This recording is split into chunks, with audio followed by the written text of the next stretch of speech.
Bismillahirrahmanirrahim. Assalamualaikum warahmatullahi wabarakatuh. Alhamdulillah.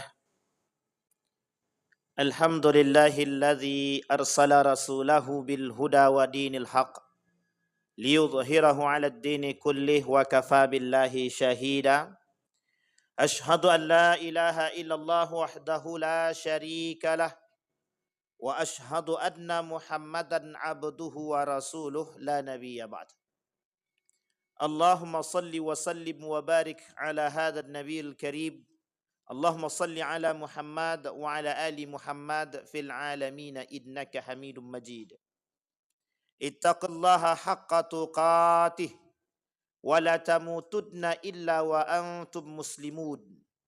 Innallaha wa malaikatahu yusalluna 'alan nabi ya ayyuhalladzina amanu sallu 'alaihi wa sallimu taslima. وقال الله تعالى يا أيها الناس اتقوا ربكم الذي خلقكم من نفس واحدة وخلق منها زوجها وبث منهما رجالا كثيرا ونساء واتقوا الله الذي تساءلون به والأرحام إن الله كان عليكم رقيبا. وقال الله تعالى يا أيها الذين آمنوا اتقوا الله وقولوا قولا سديدا يصلح لكم أعمالكم ويغفر لكم ذنوبكم ومن يطع الله ورسوله فقد فاز فوزا عظيما. وقال الله تعالى إنما المؤمنون إخوة فأصلحوا بين أخويكم واتقوا الله لعلكم ترحمون. وقال النبي صلى الله عليه وسلم في حديثه مثل المؤمنين في تودهم وتراحمهم وتعاطفهم كمثل الجسد إذا اشتكى منه عضو تداعى له سائر الجسد بالسهر والهمة. صدق الله. Puji syukur kehadiran Allah atas limpahan rahmat dengan mengucapkan alhamdulillahirabbil alamin. Berselawat kepada Nabi dengan mengucapkan Allahumma salli ala Muhammad wa ala ali Muhammad fil alamin innaka Hamidum Majid.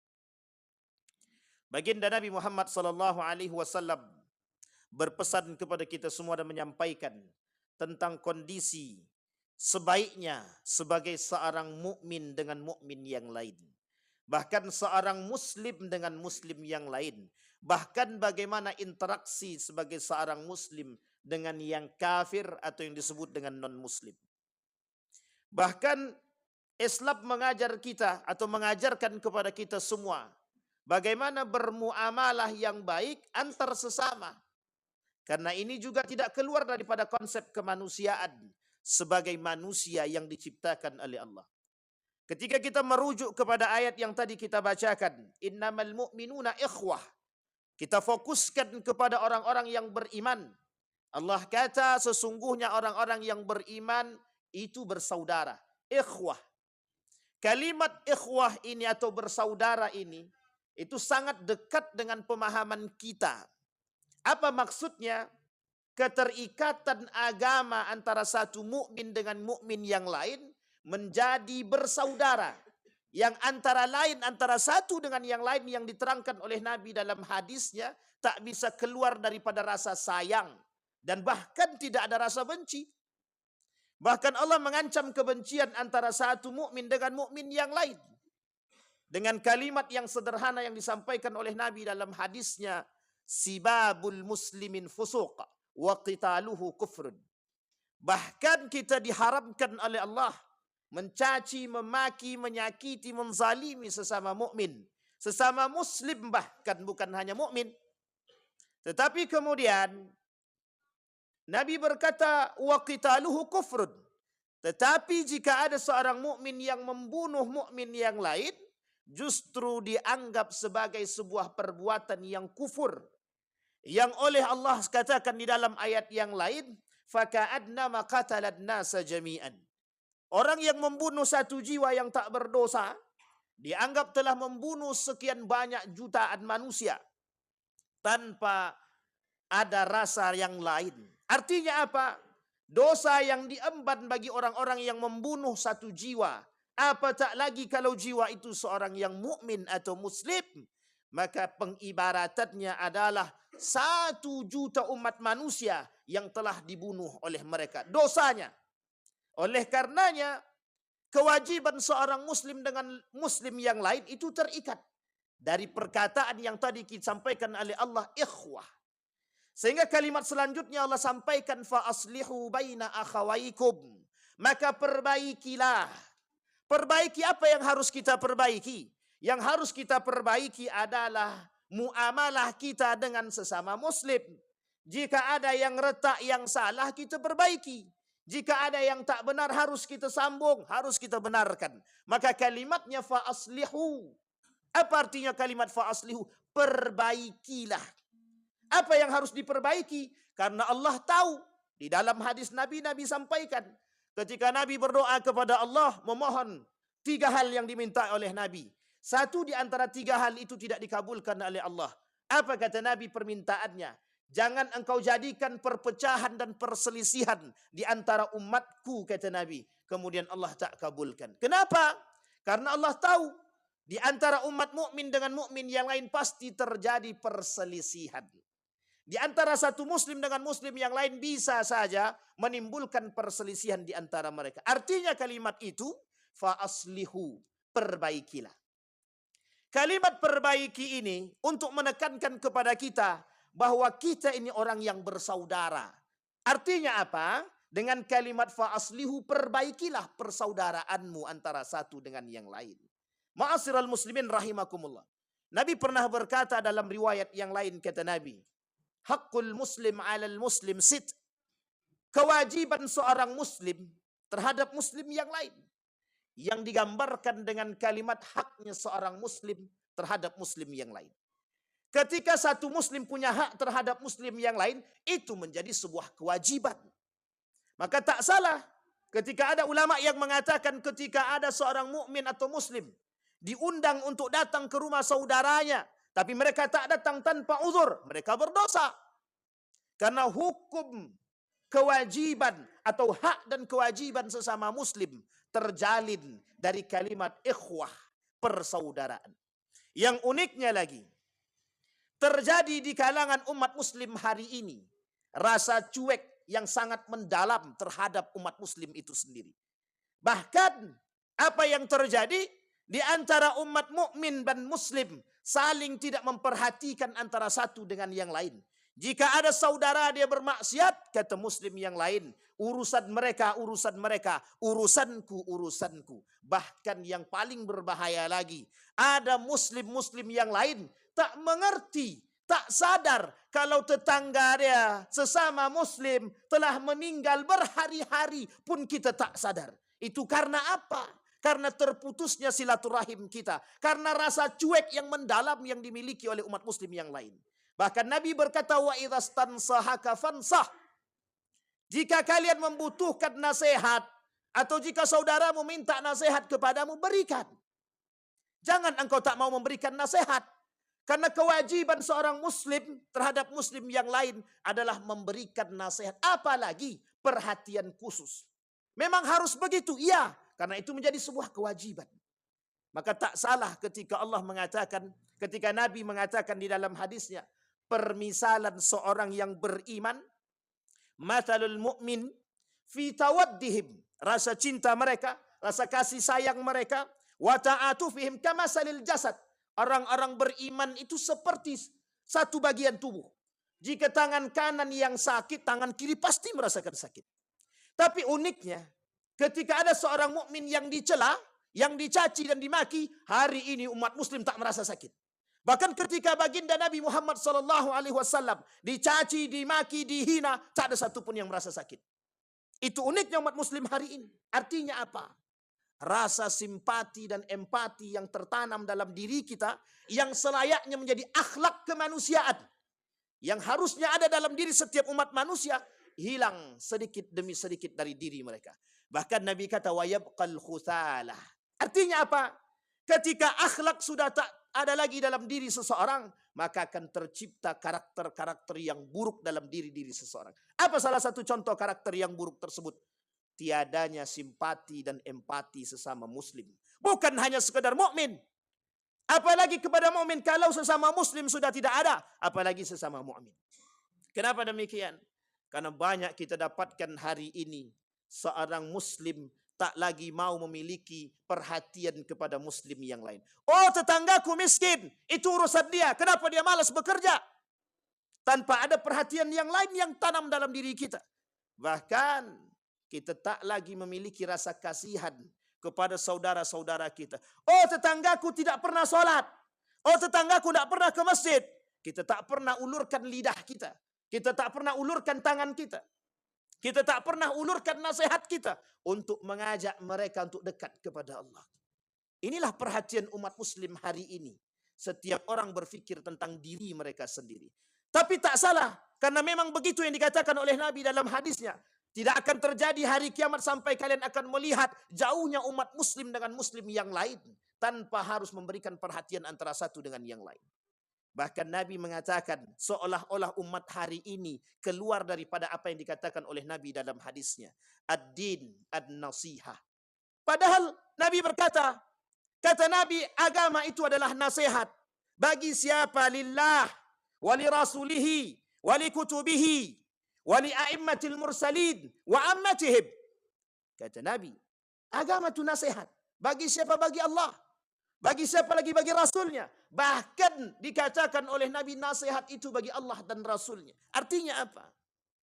Ketika Nabi Muhammad SAW menjadi contoh bagi kita, salah seorang yang memiliki akhlak terbaik di muka bumi ini, manusia terbaik dengan perangainya, menjadi contoh bagi kita serta menjadi nasihat daripada akhlak dia.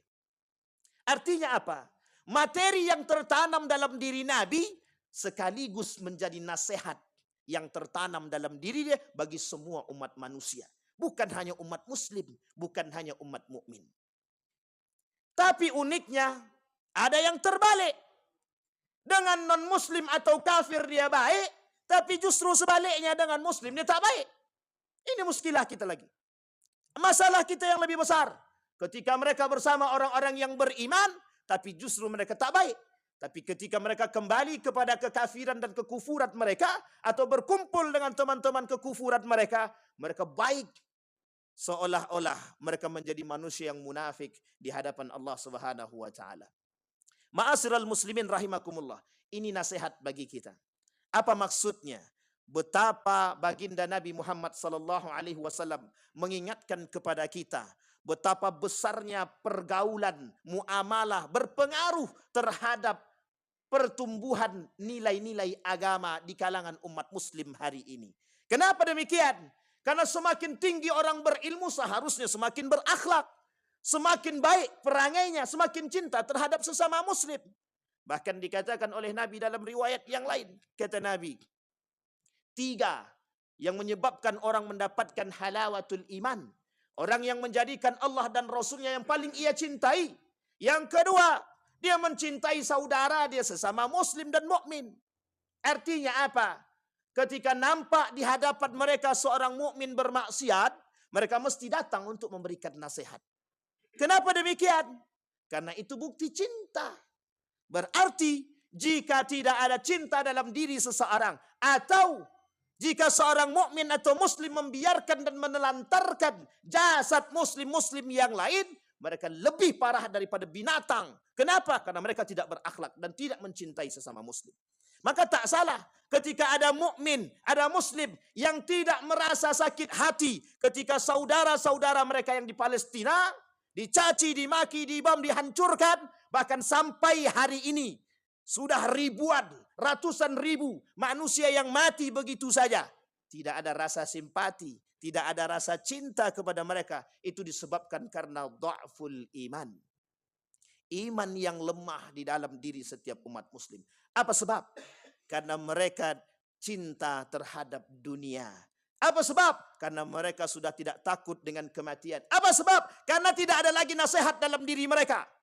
Karena sudah tidak ada lagi kebijaksanaan dalam diri mereka. Beragama bukan untuk Allah, beragama untuk menutupi diri dia agar dia bisa dipanggil orang yang taat beragama. Beragama bukan lagi untuk menempaskan nasihat akhlak yang baik pada diri mereka, tapi justru melahirkan akhlak-akhlak yang mazmumah. Bayangkan satu kondisi yang sangat-sangat miris hari ini kita temukan. Ada mayat yang kita temukan berhari-hari, bahkan ditutupi hanya karena untuk sesuatu, hanya karena mungkin ketidakterlibatan, atau hanya karena rasa malu dan gengsi. Apakah ini yang dikatakan seorang yang beriman? Mana rasa cinta kita kepada saudara kita sesama muslim? Mengapa ada jasad yang tidak kita ketahui? Mengapa ada orang miskin di samping rumah kita tak kenal? Mengapa ada orang-orang yang tidak mampu di samping rumah kita tak sadar? Bahkan kadang-kadang mereka harus mengemis ke sana dan kemari hanya untuk mendapatkan sesuap nasi. Ma'asyiral muslimin rahimakumullah. Perlu kita pahami bahwa persoalan ekonomi mampu menggadaikan akidah. Jika umat muslim hari ini tidak mau mengulurkan tangannya sepanjang mungkin yang tak menjalankan syariat dan nilai-nilai agama, jangan salahkan. Karena memang itu yang akan terjadi. Masih banyak orang-orang yang rela untuk memberikan bantuan kepada mereka dengan syarat kita harus meninggalkan agama dan akidah kita. Maka jangan salah. Ketika banyak kita temukan orang-orang muslim dahulunya mukmin, tapi berubah menjadi tidak mukmin hanya karena ekonomi. Kemana perhatian kita orang-orang yang beriman? Kemana perhatian kita orang-orang yang Islam, yang mengaku beriman kepada Allah, yang mengaku berserah diri kepada Allah? Siapa kita yang mengaku beriman kepada Allah, tapi kita tak mencintai saudara kita? Bahkan Nabi berkata, La yu'minu ahadukum hatta yuhibba li akhihi ma yuhibbu li nafsihi. Tidak beriman seseorang, kata Nabi, sampai dia mencintai saudara dia seperti dia mencintai diri dia sendiri. Hari ini hadis itu tak berlaku. Kenapa tak berlaku? Karena hari ini setiap mukmin mencintai diri mereka dan tak lebih mencintai daripada saudara mereka. Padahal sudah disampaikan oleh Nabi, setiap mukmin dengan mukmin yang lain itu bagaikan satu tubuh. Jika satu yang sakit, maka yang lain akan merasakan sakit. Pertanyaan yang besar bagi diri kita, akankah itu menjadi hadis yang akan selalu kita amalkan, atau hanya sekedar tulisan yang akan tinggal di dalam benak kita? Kita muslim, kita mukmin, sadar kita akan tulisan itu, sadar kita akan hadis tersebut. Tapi mengapa kita tak mengamalkan dan tak menjalankan itu? Inilah kondisi umat muslim hari ini di tengah umat muslim yang lain. Artinya apa? Tersebarnya keislaman seseorang yang begitu besar, tapi uniknya merosotnya akhlak dan antipati dan antisimpati kepada sesama muslim dan mukmin. Tak salah. Karena inilah penyebab kelemahan umat mukmin dan muslim hari ini. Disebabkan karena nafsu mereka, cinta mereka terhadap dunia, cinta mereka terhadap apapun yang mereka miliki, harta dan kekuasaan, sehingga melemahkan iman mereka, sehingga menghilangkan rasa cinta mereka terhadap sesama, dan uniknya lagi menghilangkan akhlak dalam diri mereka. Ma'asyiral muslimin rahimakumullah. Kesimpulan dari apa yang kita sampaikan, satu hal yang disampaikan oleh baginda Nabi Muhammad SAW dalam hadisnya, kewajiban seorang muslim terhadap muslim yang lain menjadi hak bagi mereka. Artinya apa? Ketika Nabi mengatakan hakul muslim alal muslim sittun, artinya hak tersebut menjadi sebuah kewajiban. Idza laqitahu fasallim alaih. Ketika kau bertemu dengan seorang mukmin, maka berikan salam. Ketika kamu bertemu dengan seorang muslim, maka berikan salam. Kata Nabi dalam riwayat yang lain, yusallimu ala man arafa wala yusallimu ala man la ya'rif. Kata Nabi, tidak akan terjadi hari kiamat, kata Nabi, sampai engkau perhatikan seorang mukmin tidak akan memberikan salam kepada orang yang tidak dia kenal, tapi mereka justru akan memberikan salam kepada orang yang mereka kenal. Artinya apa? Mulai merosotnya disebabkan karena perkenalan dan persaudaraan, hanya salam diberikan, tapi bukan karena keimanan ataupun akidah yang sama. Yang kedua, wa idza da'aka fa'ajibhu. Jika kalian diundang, diajak untuk bertemu, maka jawab, maka datanglah. Datang ke rumah mereka, mereka mengundang. Maka jika kita tak datang dengan uzur atau tanpa uzur, atau uzur yang tidak syar'i, maka hukumnya berdosa. Hukumnya berdosa. Jika ada tetangga yang sakit, maka jenguk. Jika ada yang meninggal, maka berziarahlah, datanglah, mengelayatlah. Karena ini menjadi sebuah kewajiban. Wa idzastansahaka fansah. Jika mereka datang meminta nasihat kepadamu, datanglah, berikan nasihat. Ini kesimpulan dari apa yang kita sampaikan merujuk kepada hadis baginda Nabi Muhammad SAW. Artinya apa? Mari bersama kita mengamalkan poin penting ini. Karena inilah yang merosot dari diri kita hari ini. Inilah yang membuat umat muslim hari ini lemah. Kenapa? Karena kita jauh daripada nilai-nilai agama. Fa'tabiru ya ulil absar la'allakum tuflihun. Alhamdulillah. Alhamdulillahilladzi hadana li hadza wa ma kunna linahtadiya laula an hadana Allah. أشهد أن لا إله إلا الله وحده لا شريك له وأشهد أن محمدا عبده ورسوله لا نبي بعد. اللهم صل وسلم وبارك على هذا النبي الكريم.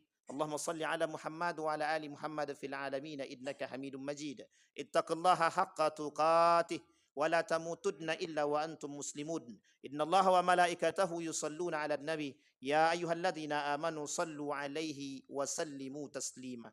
اللهم اغفر للمسلمين والمسلمات والمؤمنين والمؤمنات برحمتك يا ذا الجلال والإكرام. اللهم أعنا على ذكرك وشكرك وحسن عبادتك. اللهم اغفر لنا ذنوبنا وكفر عنا سيئاتنا وتوفنا مع الأبرار. اللهم اجعلنا من السعداء المقبولين ولا تجعلنا من الأشقياء المردودين. اللهم انصر إخواننا المجاهدين في فلسطين وفي غزة وفي كل مكان. اللهم دمر اليهود. اللهم أهلك الكفرة والمبتدعة والمشركين أعداءك أعداء الدين.